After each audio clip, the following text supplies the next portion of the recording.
Sobrang nakakagulat na balita. Grabe, si Vice President Sara Duterte nagulat. Pasok na sa banga, inutusan na ang Supreme Court. Ayon sa nakalap nating impormasyon, mismong si spokesperson Abante nagsalita na sinunod nila ang utos ng korte sa impeachment ni VP Sara. Binigyan na sila ng kapangyarihan, wala na siyang takas sa House of Representatives. Grabe, si Vice President Sara Duterte nagulat. Pasok na sa banga, inutusan na ang Supreme Court. Tara, panoorin natin. Mag-follow up lang po on impeachment. May we know for the record, ano po yung naging tugon ng House dun po sa hinihinging information and documentation po ng Supreme Court on the impeachment case?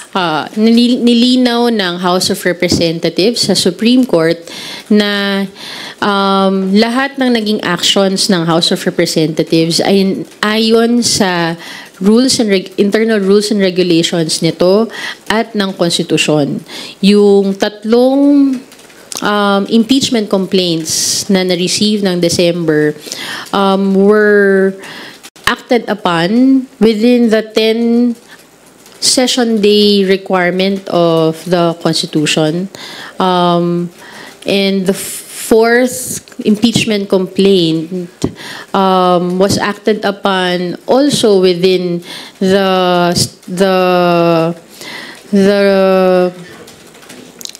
bounds of the Constitution as well, where we had 215 members of the House of Representatives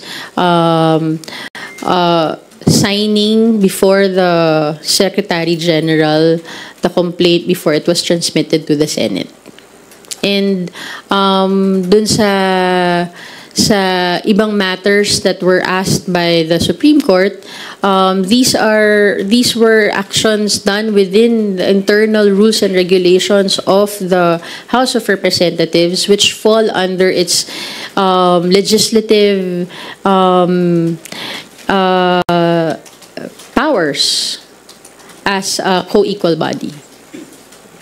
Ano po yung particular na response nyo po dun sa hinihingi ng Korte Suprema in relation with kung nabigyan ba ng opportunity si VP Duterte na sagutin yung po mga ebidensya na inihain laban sa kanya? Kung nasuri po ba ng mga House members yun pong mga articles of impeachment bago po pirmahan at i-transmit sa Senate?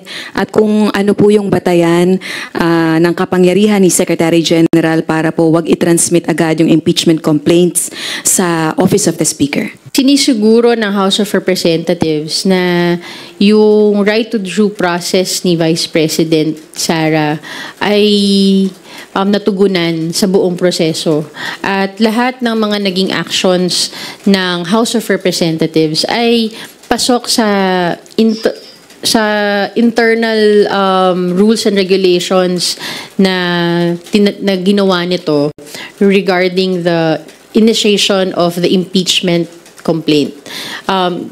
It is imperative also to recall that the initiation of an impeachment complaint lies solely with the House of Representatives. Yun po yung paliwanag nyo po dun sa binigyang diin ng House na meron pong exclusive authority on internal deliberations? Yes. Opo. Na lahat naman po yan ay ayon dun sa kapangyarihan ng House sa paggawa nila ng kanilang internal rules and regulations at pasok din ito sa kapangyarihan ng House of Representatives na binibigay ng saligang batas. Ma'am, sorry, pa-follow up lang din po, kasunod din po doon kay Ate Rose, yung tungkol sa 10 session days, para mas maliwanagan lang po, paano po ba yung system? According sa Constitution, nire-require na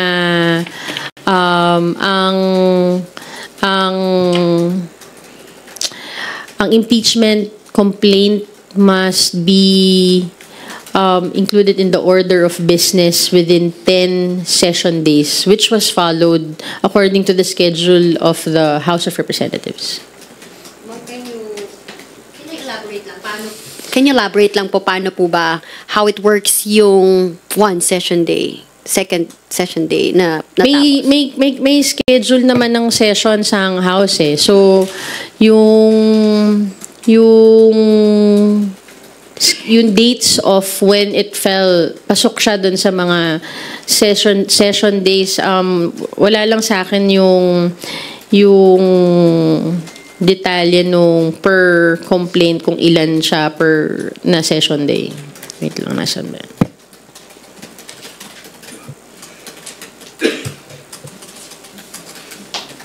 Pero iba po yung calendar days dun sa session days. Yes, magkaiba yung calendar days.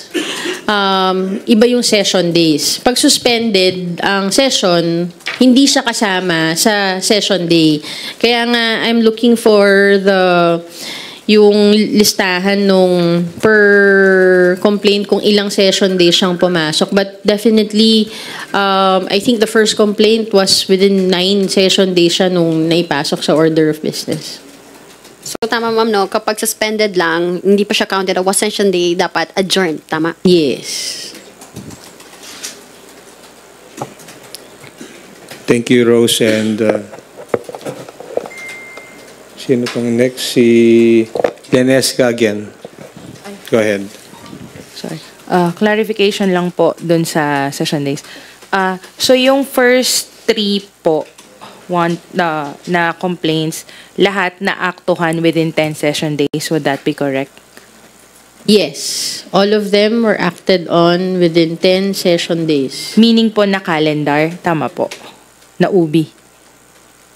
Nalagay po sa UBI, tama po. They were transmitted to the Speaker of the House and included in the order of business within 10 session days. Okay po. Sa yung second po, ma'am, you mentioned na yung the circumstances surrounding the filing of the impeachment, lahat according to internal rules and regulations.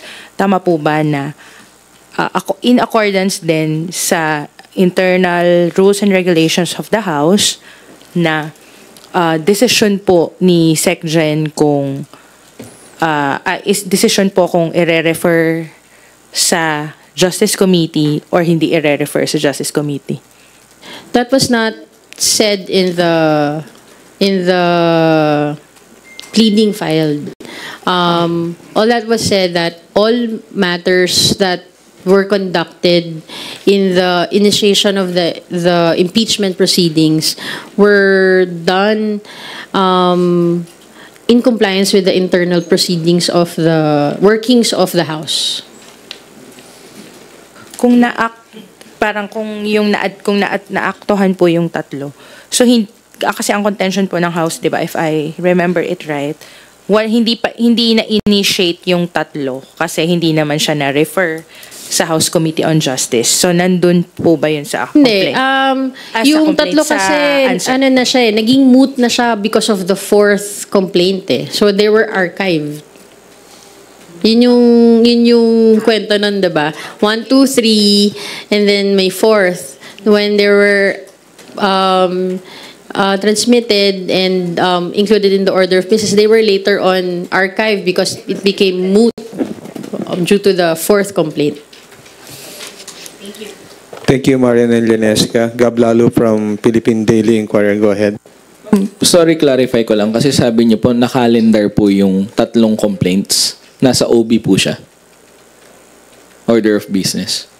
Within 10 session days. Kasi ma'am, naalala ko lang, kaya ko lang may tatanong. Kasi nung February 3, na-interview po namin si SecGen at ang sabi niya, ito po yung quote, it's still with me but we have to act on it this week. We will act on this week. Itong week ito ang deadline. Ibig sabihin, nasa kanya pa po yung 3. Ang hinihintay niya po kasi nun, yung pang-4 po na complaint. Ibig sabihin po ba, between February 3 to February 5, naibigay siya kay Speaker and then si Speaker pinakalendar po agad? Let me review my notes on the schedule kasi wala pa ako niyan during that time, no. Ang naalala ko na they were acted upon within the 10 session day requirement by the Constitution, which all were on February 5. So ibig sabihin po, February 3, kasi nakausap namin si SecGen, nasa kanya pa raw po yung 3. and then February 4 po na ipasa kay Speaker. I can only speak based on records. Apo. Yun lang yung pwede kong i-discuss eh. Technically, kung yung mga naging statements po ni SecGen, I understand na meron mga naging previous interviews, but I can only speak based on records. And the records show, ma'am, that all impeachment complaints were compliant with the Constitution and the internal rules and regulations. Okay, ma'am. Thank you, Gab. Next is Mabik Trinidad from Abante Radio. Good afternoon po. Technical lang po itong question ko. Ang proseso ho ba ng pag-i-invite, kahit hindi pumunta, ini-invite? For example, si Senator Bato, nagpasabi na siya na hindi siya pupunta. Si VP Sara, of course we know, hindi na siya pupunta. Pero meron pa rin ho ba silang invitation? Hindi ko sure, pero yes. Kasi bilang as the Vice President and a Senator of the Philippines, yes, I understand they were also given an invitation. I don't know if they have confirmed formally that they will not attend. I think meron namang may confirmation, di ko lang sure. So, but yes, they will still be invited and they were invited. Thank you po. Thank you, Mabik. Kenneth Basilio from Business World.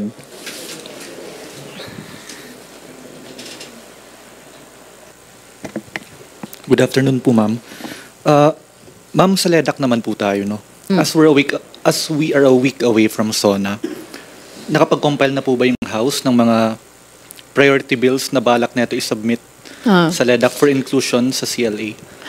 For priority bills kasi, we have to wait for the organization of the House. It will then, dun pa lang magkakaroon ng discussion ang House leaders and party leaders on the priority bills that will be submitted. So, we will await by after July 28. So, after July 28 pa yung magiging formation ng LEDAC to deliberate kung ano yung pagkakaintindi ko, not necessarily LEDAC, pero for the House priorities, dun madidiscuss after the organization. So it's safe to say wala pa tayong draft sa ngayon? Wala pa. Although of course the members of the House already filed their own personal priority bills, such as Speaker Martin and other members of the House of Representatives. But the House as a whole, the priority measures of the House as an institution will later on be discussed after the organization. Okay, and on the budget naman po, when will the House receive nga po yung proposed 2026 budget from the executive? And is the chamber in talks with DBM po ba for coordination and preliminary review prior to its submission to Congress? I will have to check on that. Wala pa ako nung information kung meron ng official transmission ng budget. Parang kasi normally after SONA naman nangyayari siya. And we expect na a few months after SONA, magsa-start na rin yung mga deliberations on the budget. Okay, and ano po yung mga naging hakbangin ng chamber to ensure that it is prepared and its lawmakers are prepared to tackle the budget come budget talks po? Well, by July 28, dun pa lang magkakaroon ng organization. So, dun pa lang natin mako-confirm sino-sino ang magiging chairman and members of the Committee on Appropriations. But all members of the House are always welcome to participate in the budget deliberation. Time and time again, yan naman ang nangyayari. And under the leadership of Speaker Martin Romualdez, mas nakita natin na mas binuksan ang budget deliberation, not just to all members of the House, but also to the public. I am confident that the House of Representatives in the 20th Congress will again are very prepared to tackle the budget for the 2026 GAA. Okay, and the last question na po. Ano po yung mga sectors na tinitignan ng chamber na bibigyang prioridad pagdating ng budget deliberations po? May nakikita po bang key sectors? Again, I cannot answer that with specifically. We will all have to wait until the organization on the July 28th para makita na lahat ng mga magiging priorities ng House through its party leaders and House leaders. Thank you, Kenneth. Red Mendoza from Manila Times. Hi po, good afternoon po, ma'am. Ma'am, for soundbite purposes only, ilang percent na pong ready ang House of Representatives sa State of the Nation address? Is it 100%, 95%, 90%? Ilang percent po ang pwede po natin masabi? From the discussions that I've heard earlier, siguro nasa mga 90-95% na tayo ready, leaving room for some adjustments katulad ng mga natanong kanina, whether other contingencies, but yeah, we are very much prepared for the SONA by next week. Okay. Ma'am, may kumakalat po kasing social media post na meron daw pong 45 billion pesos na allocation ang House of Representatives sa 2025 budget. Can we clarify this po? Kasi marami po nagsasabi na itong 35 billion daw na to na sinasabing allocation sa House of Representatives is parang grotesque daw po or nakakarimarim daw po, as they said, while yung the Office of the Vice President daw po na nagbibigay ng serbisyo sa publiko, binigyan lang po ng 738 million. So, a little, lang po, clarification, saan po nanggaling po itong 35 billion pesos po ng House of Representatives po, ma'am? Di ko alam, kasi sabi ko kanina wala rin akong information dun sa specific budget. Baka galing na naman sa Marites yan. So, I have no comment on that. So, hindi niyo po, ma'am, na-check yung allocation ng House for this year? Wala po, ma'am. I have no information on the allocation for the budget of the for this budget year po, for ma'am. the SONA. Hindi, ma'am, for this year po, ma'am. Yung buong House of Representatives po, ma'am. Wala po. Wala ma'am. po. Okay. Ma'am, last question na lang po, ma'am. Kasi last week kumugong na pinalis daw po sa opisina niya si Deputy Speaker or former Deputy Speaker Duke Frasco. And of course, may mga rumors or merong mga conjecture na he's being primed as the black horse or the dark horse daw of the speakership. Do you think po ba is Kong Duke Frasco would he be allowed to run as Speaker of the House of Representatives po ba? Do you think po ba okay po ba sa House members na merong kumalaban kay Kong Martin? Again, mahirap mag-comment on Marites questions, pero I think lahat naman may karapatan bilang House member, no, to run for the speakership. What I have as from credible sources are the 280 plus manifesto of support for Speaker Martin Romualdez. Good afternoon po, Attorney. Since maulan po ngayong araw na to and may mga nakaka-apektong weather system sa bansa sa mga nakalipas na araw, paano po naka-apekto itong weather conditions natin sa SONA preparations? Well, sa ngayon, tuloy-tuloy pa rin yung preparations natin. Hindi naman siya naaantala. Of course, we will keep on monitoring yung developments ng ating panahon sa mga susunod na araw. Pero as of today, tuloy-tuloy at wala namang disruption sa mga preparations. Ano pong worst case scenario in relation with weather conditions ang pinaghahandaan ng interagency task force para sa Fort Sona? Well, I'll have to check later no kung magkakaroon ng iba pang mga developments sa ating weather. But sa ngayon, we are preparing na tuloy-tuloy at matutuloy ang SONA as prepared. Alright, pero meron po bang any contingencies if ever na bagyuhin o kaya po mas lumala po yung epekto ng habagat sa July 28 po na mismong SONA ng Pangulo? I would suppose there will be some contingency on how the SONA will be delivered in the event na mas lumala ang ating panahon. Pero kung ano yung mga detalye nun, wala pa ako. Does it mean po, attorney, na walang possibility na mapostpone ng anumang physical gathering for the SONA of the President? Sa ngayon, wala pa naman pong ganung uusap pa doon sa postponement of the physical gathering for the SONA. Earlier po, na-mention po ni Secretary General na kompleto na po yung guest list for SONA. Ilang libo po ba inaasahan nating bisita? Wala ako nung actual numbers ng mga naimbitahan at mga nagkumpirma. Pero in last year, I think that was one of the most attended SONA that we've had in recent history.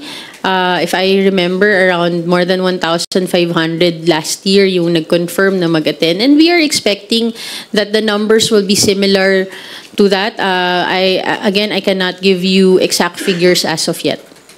Last on my part na lang po, meron po bang necessity na mag-upgrade ng security measures ang batasang pambansaang Kamara para po sa SONA or same lang ng security measures na ipinatupad last year? Yeah, definitely. I think napag-usapan din naman yan kanina.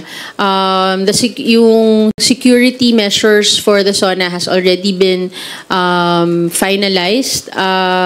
It would be more or less the same as last year.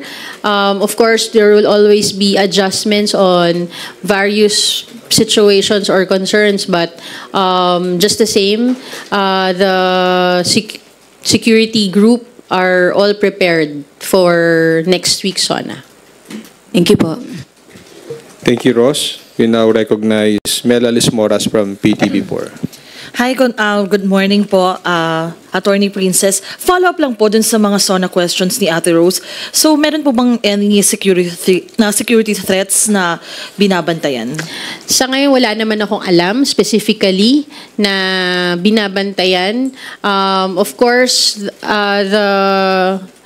the Philippine National Police and I would suppose the Presidential Security Group are always prepared for any security threat, no? But any specific, well, I have no information. Opo. And ma'am, meron na po bang dun sa mga nauna nang na-invite, may mga additional po bang personalities na nag-confirm at nagsabi rin na hindi sila makakapunta? Kasi earlier, sabi ni Secretary General Velasco, yung OVP daw, sabi na hindi makakapunta ang Vice Presidente. May mga nadagdag po bang pangalan na nag-confirm na pupunta or nag-confirm na hindi pupunta? Wala akong information sa mga nag-confirm at hindi nag-confirm sa side ng House. No, I've seen the reports of those who made their statements that they will not attend. But any confirmation on that, wala akong data. Opo. Ma'am, nung weekend, naglabas lang po kayo ng statement about, yun nga, House confirms compliance with Supreme Court, reiterates constitutional adherence in impeachment process. May I ask kung nabigay na po today yung physical copy nung tugon ng House sa Supreme Court? And can you just elaborate for soundbite purposes lang po yung naging statement po about this? Yes. Last Friday, the House of Representatives, through its counsel, the Solicitor General, already filed its compliance with the Supreme Court on the constitutionality of the initiation of the impeachment proceedings. That was done via it was electronically filed. Yung physical filing, I think they attempted this morning, but because of the weather situation, mukhang nahirapan ata sila. So, we are awaiting some updates. At most, baka via registered mail ma-file today. Opo. And ma'am, after nito, ano yung inaasahan nating susunod na mangyayari dito nga sa impeachment proceedings? Well, dun sa Supreme Court case, I guess we will just have to await on the next steps by the Supreme Court. But for the Senate, we await for the start of the trial as mandated by the Constitution. Opo. Thank you, ma'am. Thank you, Kuya Red. Thank you, Mela. Let's now hear from Kat Porbes from Radyo Pilipinas. Magandang hapon po, Attorney Princess. One question lang po on my part. Ang House of Representatives po ba, meron pong gumugulong ba na relief operations para po sa mga naapektuhan ng bagyong Krising at Habagat po? Yes. Speaker Martin Romualdez already activated the quick relief and response operation. He's coordinating with other members of the House that would need assistance para sa kanilang mga constituents, sa kanilang mga distrito, sa maaring naapektuhan dito sa bagyo. I understand meron ng iilan na nag-communicate sa office ni Speaker Martin, and the Speaker, as in his capacity as member of the House of Representatives, will help in assisting the other members in coordinating with the various agencies of the national government para makahingi ng mga relief goods and other assistance na pwede mabigay sa mga constituents nila. Wala ako nung information pa kung sino-sino mismo yung mga yon. I understand there are those that have communicated from Palawan and others from the National Capital Region. Thank you, Kat. Janes Kapanti is next from GMA Online. Good afternoon po, Attorney. On my part po, yung may statements si Vice President Sara Duterte over the weekend, she said na based on rumors or gossip, yung detention po ni former President Duterte sa The Hague. So, may basihan po ba yung ganitong comment from the Vice President? Ang comment niya based on rumors and... ang ginamit niya actually yung word ay nakakulong siya dahil sa Marites. Nakakulong dahil... Well, yung statement ni VP ay base sa Marites. Ang kaso doon sa ICC ay ayon sa ebidensya. Siguro doon tayo tututok kung ano yung pinagbabasihan ng mga reklamo. Hindi ito galing sa anumang chismis. Ito ay galing sa mga ebidensya at mga testimonies ng mga witnesses. Follow up lang po. She also said that ICC should let go of this case. Bitawan nyo na. That's what she said. Kasi dapat mga Pilipino lang daw po ang nagde-decide tungkol sa kaso ni former President Duterte. Having said that, reasonable ba yung ganung appeal ni Vice President Duterte considering that there is no pending case filed against the former president here in the Philippines? Well, the House of Representatives are not hindi naman involve ang House sa ICC case. In fact, time and time again, sinabi na rin naman ng mga members of the House na hindi sila nakialam at nakikialam doon sa kaso sa ICC. So,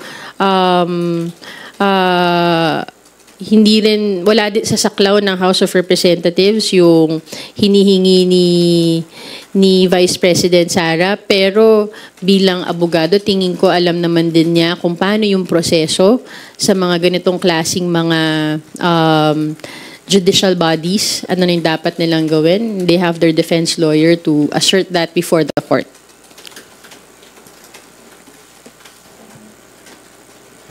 Thank you po. That's all. Thank you, Lenesca. Dwight De Leon from Rappler is next. Hello po, good afternoon, Attorney. Attorney, magkano yung ginastos ng House of Representatives for this year's State of the Nation address? Maalala na natin last year, nagkaroon or nakatanggap ng kritisismo yung House. Siguro confusion kung paano kinastos yung 20 million budget. This year ba, ano yung budget natin para sa SONA?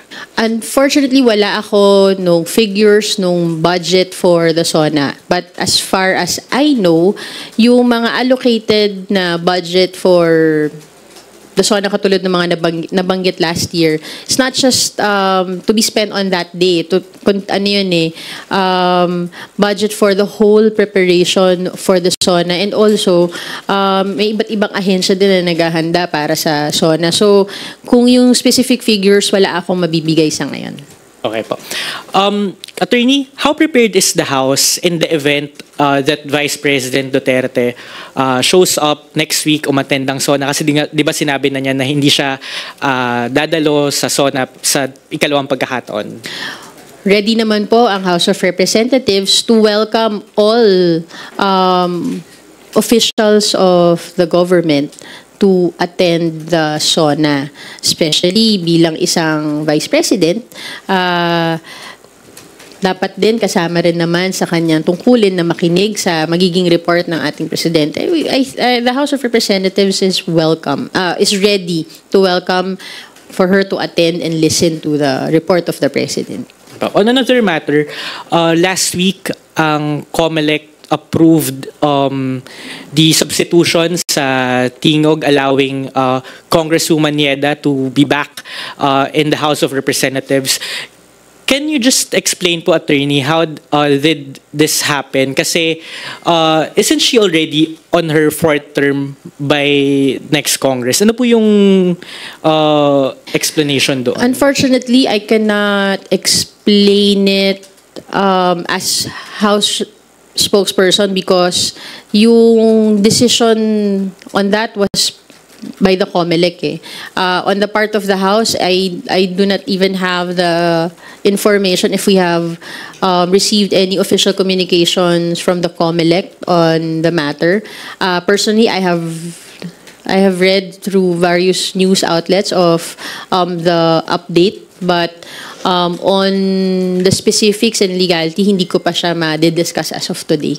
Okay, pero ma'am, ano na lang yung siguro sentimiento nyo as House spokesperson doon syempre sa mga kritisismo na mas nag-enable ng political dynasty yung ganitong ginawa na pag-angat kay Congresswoman Yeda bilang representative again of Tingog. So now, Speaker Romualdez, yung kanyang anak na si Andrew Julian, and also Congresswoman Yeda, they will all be part of the 20th Congress. The House of Representatives will only accept kung ano yung mga rulings ng COMELEC in situations like this.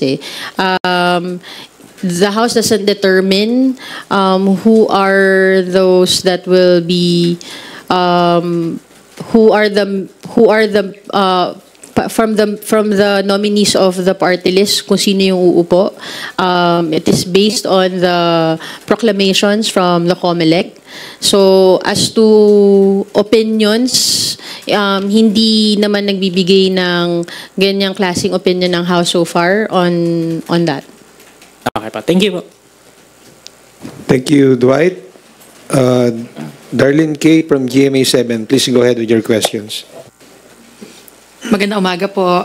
Ma'am, sa follow-up lang ako dun sa SONA preparations. Last year, nag-release yung House of Representatives ng guidelines tungkol sa mga susuotin ng mga attendees. And I remember last year, may mga umalma doon sa guideline on protest clothing. This year po ba, may similar guideline po ba tayo? O ano po yung gusto nating sabihin na reminders? Actually, hindi ko siya nakita masyado. Pero, of course, the SONA is an important event. Importante yung report ng Pangulo sa mamamayan. And while we welcome everyone that will be attending, we expect everyone to be in the proper attire and decorum. Follow-up lang, ma'am. Last year kasi natatandaan ko merong specific guideline on yung mga words na or statement na ma-print or malalagay sa damit or anumang part of clothing. May ganun din po ba this year? Na Hindi ko specifically pa siya na tignan. Again, it would fall on decorum din, no?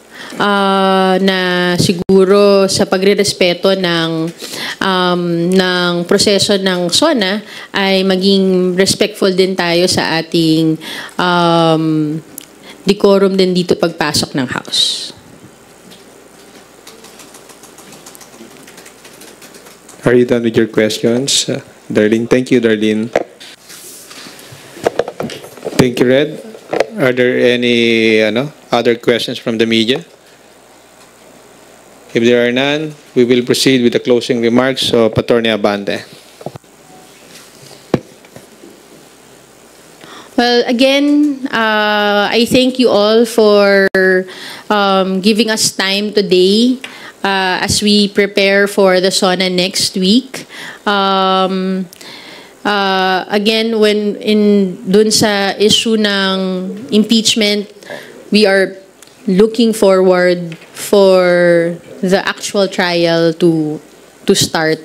The House has already complied with its duties with regard to the impeachment proceedings. We have already transmitted it to the Senate according to the rules and regulations of the House and the Constitution. All impeachment complaints, as we have answered before the Supreme Court, were transmitted and included in the order of business within 10 session days. Again,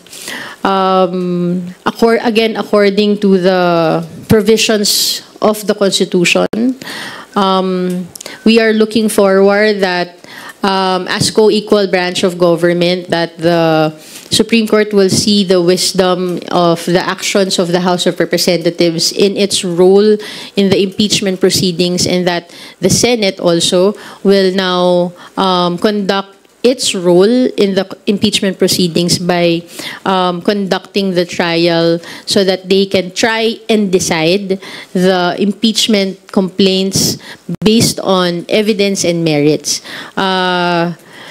We are looking forward to seeing all of you by Monday again, so that we all together will hear the report of the President for our country. We are inviting the members of the public, lahat po, whether kayo ay makakanood sa inyong mga bahay o saan man po sa ating bansa, even abroad, na you can watch it it will be live in all our media partners and other media outlets, both in different social media platforms.